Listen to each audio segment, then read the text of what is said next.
So been a while since we caught up. I think one of the highlights that's sort of happened between now and the last time that we talked is you're working on a book. So we're going to kind of dig into a lot of the content in the book.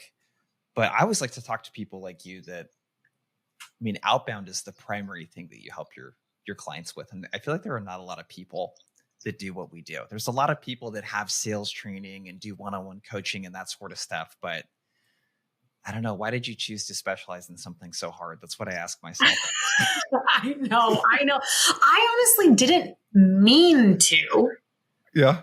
I think two things happened. One is that I spent most of my career in full cycle roles because I grew up in like more traditional sales jobs. I didn't make it to tech until later in my career. So I think part of it is that so much of my experience always required me to be doing outbound. And the other part of it is that when I left corporate to start, doing my passion project as my full-time job, it's right when everybody was calling themselves a fractional this and a fractional that. So I thought I don't know, I guess I'll be a fractional. Maybe I'll do this, maybe I'll do that.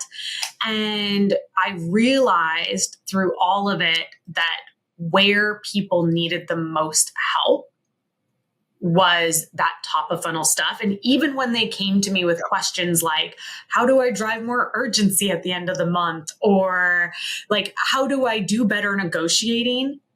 So often the problems weren't starting like at the end of the month or at negotiation. They were starting much, much earlier in the funnel.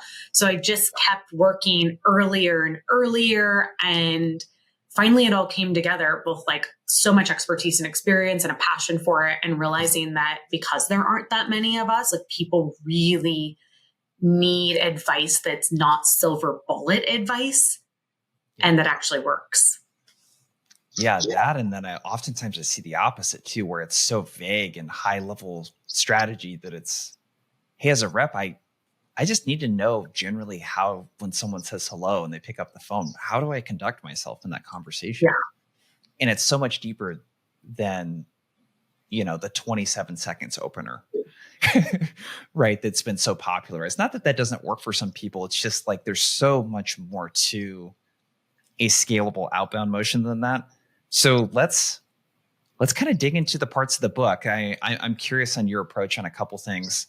One of the first out of the 9 parts of the process for you is identifying and understanding your ideal customer.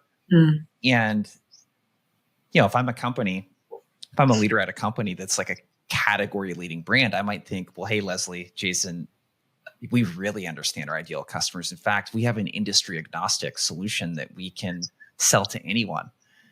What are when you're working with a company, where are you fine tuning the ideal customer profile? What does that look like?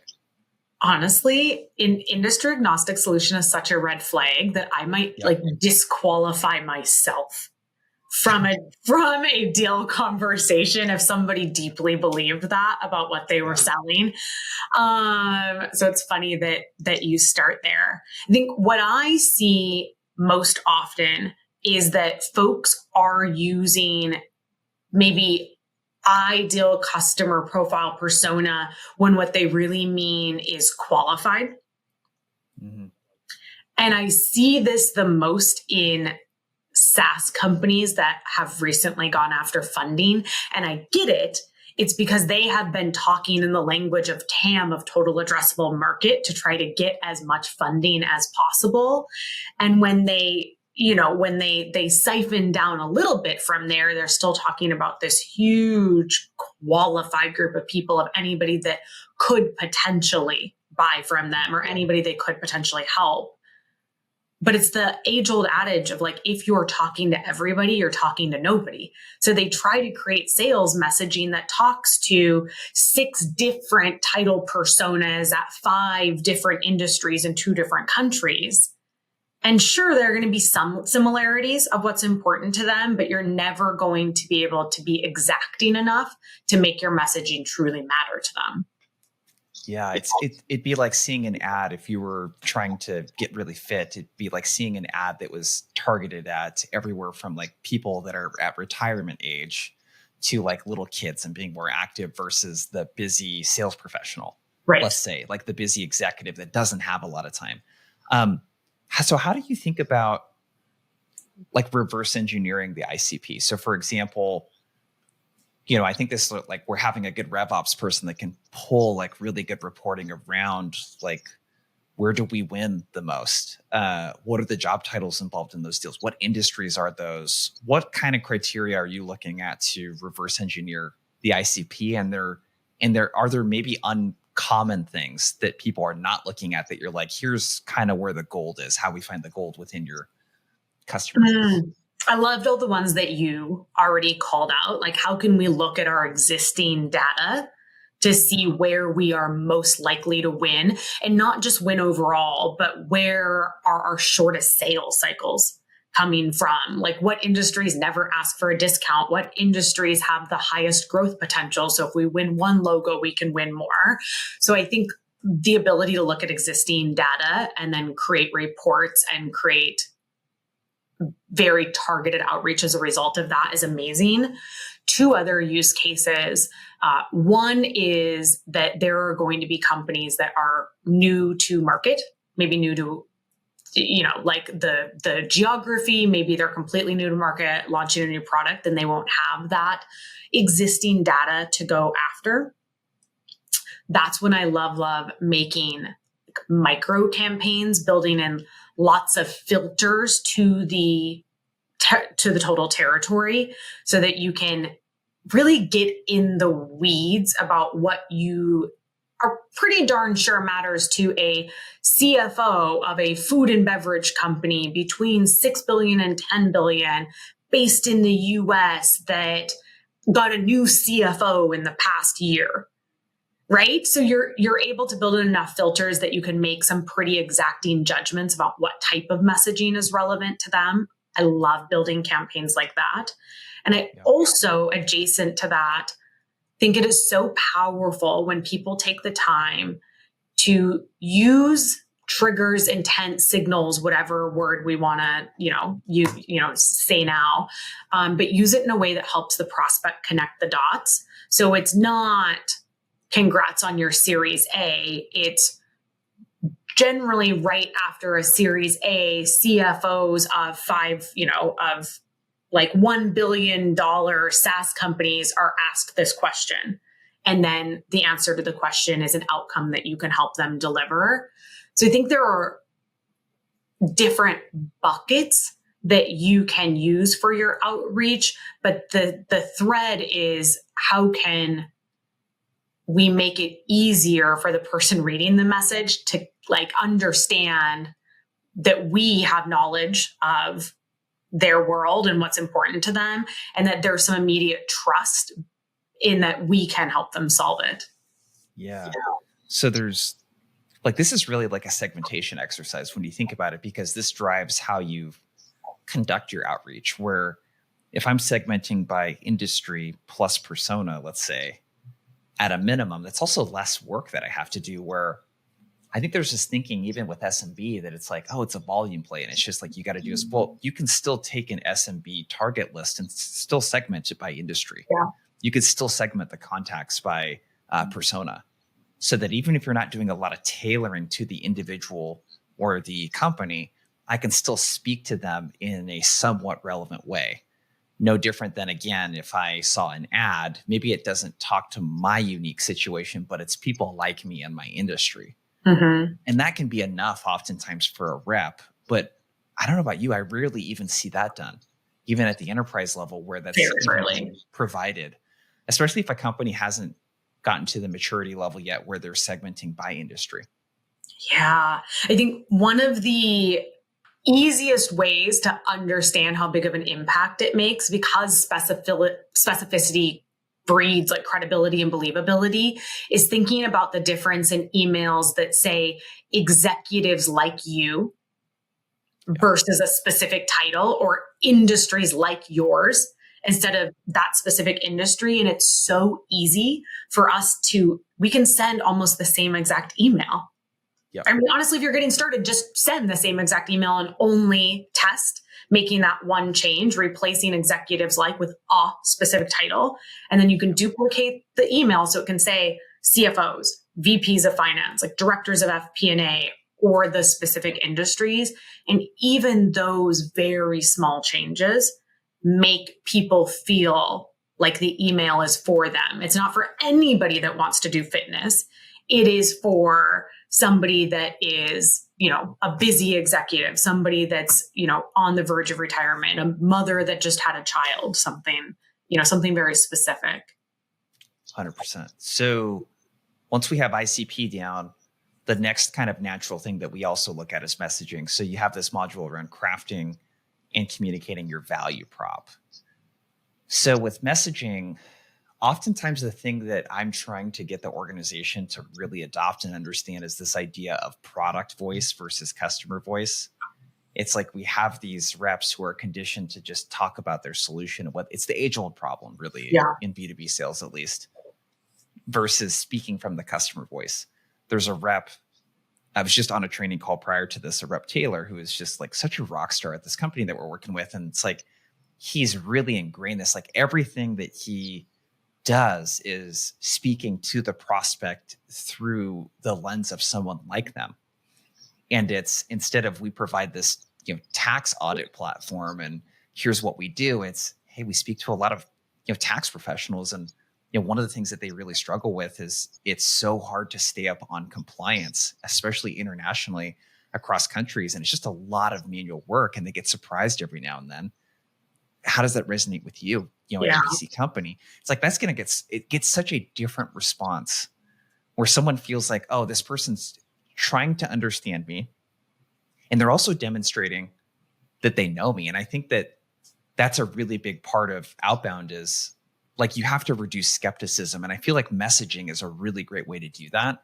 So how do you think about the value prop and like the message and all of this stuff? Because your approach, similar to ours, is like, let's take care of that part before we even build a talk track or talk about cold email templates or whatever.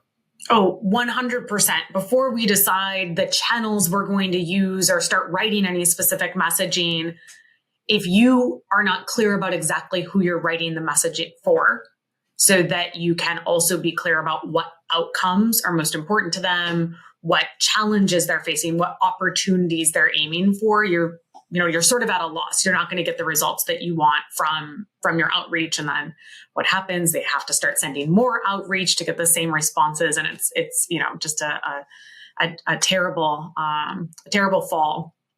So for the value prop, I think I also do a voice of the customer exercise that I love doing. Very cringy. I'm not telling people they should use this on the phone, but I often will still have teams practice with Feel, Felt, Found. Yeah. Just practice the scripting, not saying it on the phone, folks, not putting it in your email. But if people aren't familiar with Feel, Felt, Found, instead of saying, well, I think, or what we would recommend. So you're training yourself to not use the I, my, we, our response immediately, and replace it with Jason also felt that way. What he found was, and so you're replacing it with the customer story in a way that lets them know that they are not alone in maybe having that concern, that fear, that challenge. Then you're sharing a story about a peer and how they solved it or how they overcame it. And then you are sharing the outcome of that. And it brings you around in the conversation to say, does that resonate with you? Instead of, well, what I think is, which feels very salesy. So I love that you called out voice of the customer language. I think that's such a big one. I was just with a team last month and had an opportunity to spend the afternoon with them actually working on sales messaging. And I would say the biggest pivot when we were doing the value prop section is that they, for the first time, realized that their value prop was extraordinarily self-centered. Yeah. It was what they thought was important, what they wanted to talk about, what their company does. And and I know you agree with this, Jason, but like we have simply not earned the right for these people to give a heck about us. Mm-hmm. Like when we are thinking about value props, and I know that this kind of sounds counterintuitive, but it is just simply not about us. And I know that the value prop is the value proposition of our product and why they should work with us. And so it can create false expectations about what we should be sharing. But my take on creating really strong value props is to make it 100% focused on the jobs to be done or the problems that we solve, instead of saying, we solve them. Like, here's why the problem is important. Here's why it's worth solving. Here's how other people have solved it. Here are some of those outcomes. And so you are telling a story that is around those problems, those challenges, instead of coming straight at them and saying, you need to hire us to solve this problem that you might not even be fully aware you have, or be fully aware that you need to solve. So what does a good value prop look like and sound like? Oh my gosh. In general, that's a really good question. I don't think anybody's asked me that, like, for a definition. I feel like one of the biggest things I did when I was writing the book is realize that I had a lot of workshops for things, but not specific definitions for things. I was like, you might need to dial this in, Leslie. I am going to come back to the word relevance, which maybe relevance is the new buzzword in Outbound. It has to be relevant. And what does that even mean? But I'm going to come back to the word relevance, because if the value prop is not matched to that niched segment of the ICP that you have pulled out of your broader area of your broader group of qualified accounts, if you are not talking about what is most impactful to them, the insights, the knowledge that are most valuable for them to understand and have visibility on, then I don't think you have a value prop. I think you have a marketing message. So I know that's not exactly like the definition of it, but that's sort of how I think about the distinction, is that it's not a marketing message. It is something that is so particular to the exact persona that you want to speak with, or you want to earn the attention of. Got it. Do you have any? What do you think? Well, I mean, I think, yeah, I mean, it needs to definitely address the problems for sure. Like if I was thinking of because basically the value prop needs to be able to answer the most common question you're going to get in an outbound scenario. And that's what do you guys do? Yeah. And I really like David Priemer. I sort of stole this from him. He shared this, we help so-and-sos who love this but hate that. So if we're using the tax professionals example, it'd be, we help tax professionals who love staying ahead of mandates, but just hate getting bogged down with all of the compliance and all of the tedious work it takes to stay on top of that. Mm.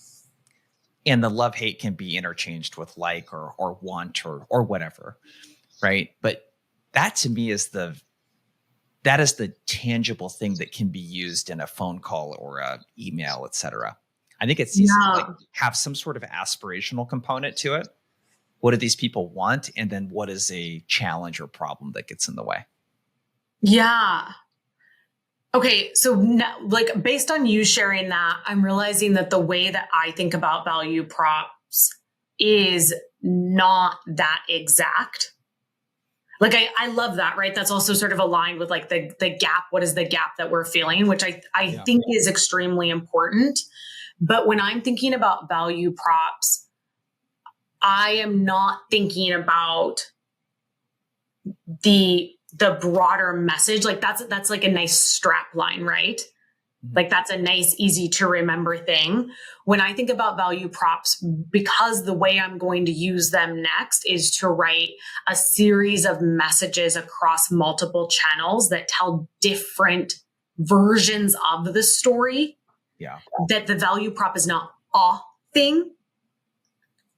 It is probably at least 2 or 3 of the core problems those folks, that segment of the ICP that we pulled out, are going to want to solve, because those are the stories that I'm going to tell next. Yeah. And it would depend on the solution, I suppose, too. If it's a really enterprise type of solution, it's going to have multiple kind of pillars of problems that you Yeah. solve. So we have ICP, we have value prop. Once we start to get this, like the next kind of section of your modules really focuses on the tactical like outputs. Yeah. So I'm curious for you, like what do people need to know about what's maybe changed in the last, 2, 3, 4, 5 years in terms of where I might decide to message people, how I decide to communicate with them? Like what's different about like right now from a tactical output standpoint, channels, all of that kind of stuff? What are you seeing? It feels like everything has changed, honestly, like from 2019 to now. So in the past 5 years, I think the rates of return that we should expect on channels changes. I think our buyers' expectations of where we reach them and how we reach them has changed. I am seeing a swing back to cold calling, which I'm extremely grateful for. Like I remember about 2020, but it was like pre-pandemic, so maybe 2019, doing some posts about cold calling on LinkedIn. And I was like new to LinkedIn, sort of testing out my voice, and people were mean.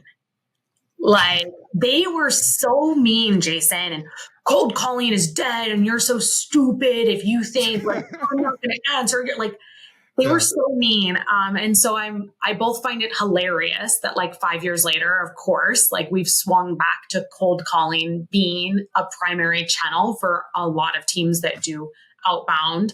And it's a lot of those same people that were not very nice to me a few years ago being like, here's my cold calling playbook.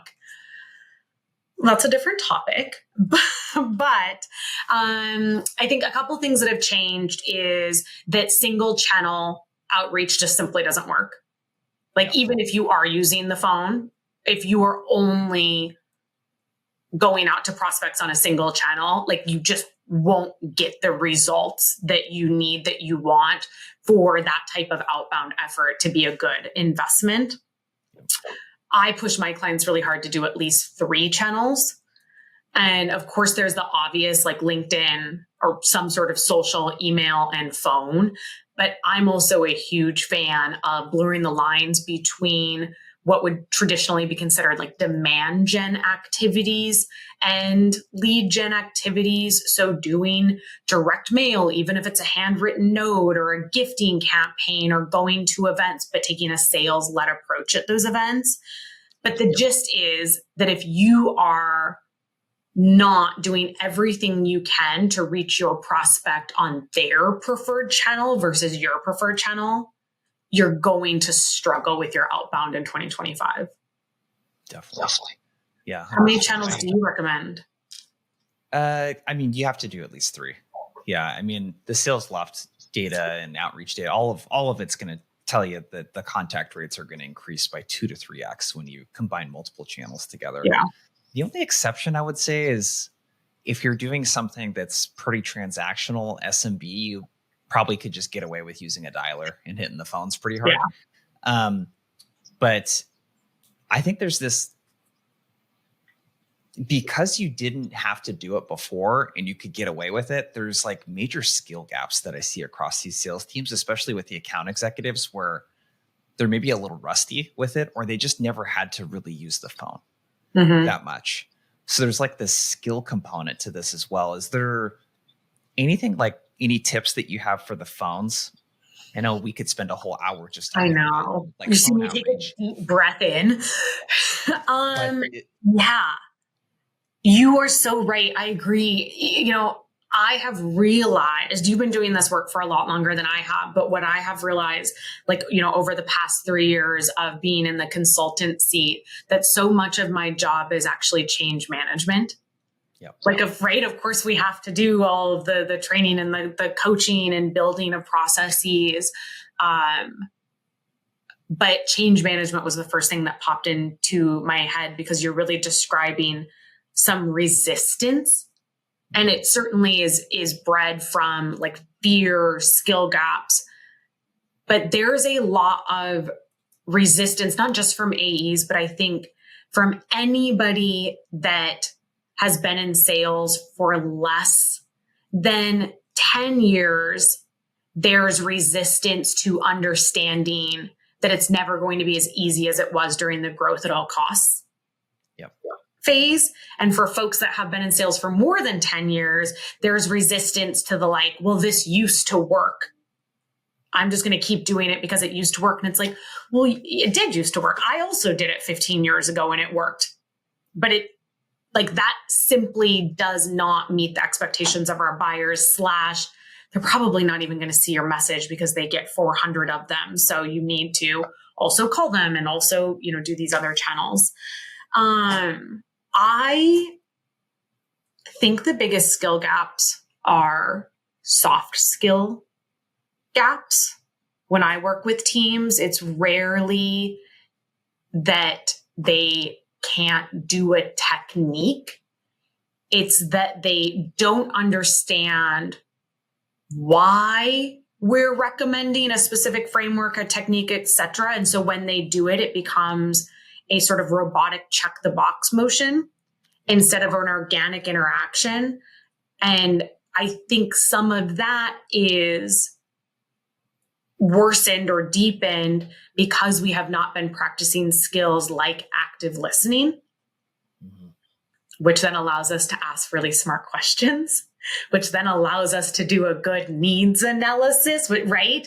And so I think some of those foundational skills have maybe gotten a bit rusty because we relied so heavily on our tech stacks and relied on sort of, you know, mass email and things that were working as recently as 5 years ago that simply aren't today.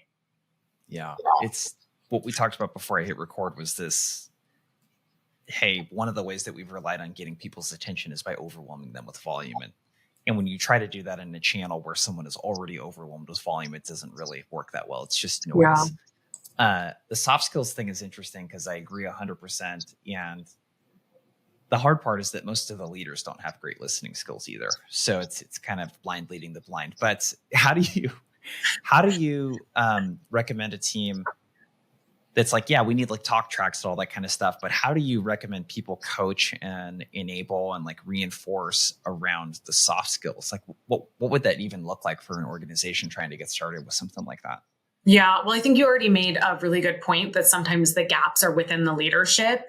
So a good place to start if you're a leader listening to this is to maybe do a bit of an audit on yourself and understand where you might want to exercise more of those types of soft skills. And I think like something that I come back to again and again is that when we think about skill sets, if somebody is telling you that you need to learn how to play basketball or how to code, you understand immediately that that is a skill set that takes reps, that takes practice. Yep. But if somebody says, I need you to work on being a better listener, I need you to work on your curiosity, the default assumption is that we sort of have it or we don't have it, right? Like you don't immediately think, oh, yeah, I need to figure out how to be very deliberate in the way that I practice that. So first, like sales leaders, maybe do a bit of a self-audit and acknowledge that all of us could invest in deliberately practicing our soft skills, like me, myself included. Second, understand that you are probably going to encounter a bit of that resistance in the mindsets of your reps, in that they might not even think of soft skills as skills that need to be practiced. Yep. And like, this is going to sound so cheesy, Jason, but I have to say, like, probably the biggest shift for me has been in really investing in rewiring my brain to do long-term focus through things like meditation and yoga and like deep work gaps, which I know isn't immediately accessible to everybody, but I mean, everybody could find 5 minutes to do a meditation. But if we talk about like putting in reps for something like active listening, which then allows us to tap into so many other soft skills and sales hard skills, it really comes down to like fighting the temptation to be distracted and instead replace it with deliberate focus. And that's hard. Yeah. I mean, that's like something that has to come from like CRO on down, the communication rhythm, within a team. But I think the active listening thing, it's like, I think as a leader, be a good active listener for the people that work for you. And it's like as simple as like, hey, when someone shares something that is important to them or a concern and they come to you, it's just like restating back in your own words what you think that they're concerned about. Like if you just demonstrate a lot of that, that's really big, and like for reps, you can do the meditation, like the mindfulness kind of stuff. And like, you can also practice active listening in your everyday life. It's such a big, like one of my favorite quotes is business problems are really personal problems in disguise by Michael Port. And that's been my own journey in getting better at selling and being a better leader also, is just like examining where in my personal life do I have a deficiency that is manifesting itself in my business life? And listening is one of those really big ones.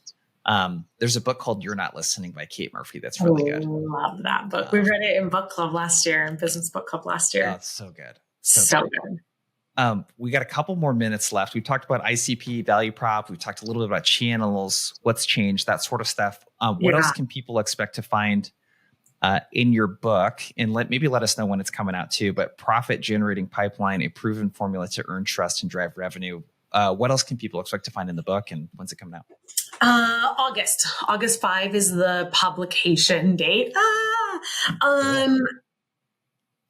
The earn trust piece, I think, is so important. And even just hearing you repeat the title, that was immediately what jumped out at me. Interestingly, when I was working with my publisher, my brand strategist on the title, both of them pushed back on the earn and trust bits in the title.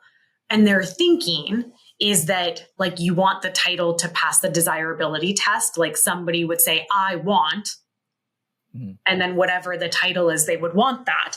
And that earning trust sounds like a lot of work. Oh, really? I feel like for a sales rep, that's like the thing that you want. I agree, which is why I said, well, it's my book. So we're going to keep that in the title. But it did send me on a bit of like an existential crisis that for you, for me, we so fundamentally understand that trust is the core of everything. If your reps don't trust you, they're not going to follow your advice. If you don't trust your reps, you're going to micromanage them instead of, give them some of that creative freedom and ownership to thrive. If your reps don't trust the environment, they're not going to have the psychological safety to sell in a way that serves the buyer. The buyers already don't trust us. So if we're doing anything to further erode that trust, we're screwed. So I kept coming back to trust over and over again. But their pushback did make me acknowledge that while it is fundamental, it's probably it's both the hardest and the most important thing that we do as sellers. And one of the things we were saying right before we hit record was that we often give advice or hear advice on places like LinkedIn, like just be relevant, just earn trust, like just nail your call opener. And we don't spend enough time thinking about why that matters, like what is happening in our prospects' brain or in their world that makes that so impactful. And how do we actually do that? Like, how do we deliver that value? How do we be relevant? How do we earn trust? So we talk about that a lot in the book. Now people are like, I'm definitely not buying it. No, it's, it's like, I just realized how, like through the process of writing it, I realized that is like the core thing that we as sellers, as sales leaders, as sales consultants owe the people that we work with, the people they support, and the people they sell to. 100%. So what's the link actually that we should drop? Well, it depends when this will be published. It'll be salesledgtm.com/book. Got it. Cool. So go check out Profit Generating Pipeline, a proven formula to earn trust and drive revenue. Leslie, good to jam with you again. I know, this went too fast. It always does.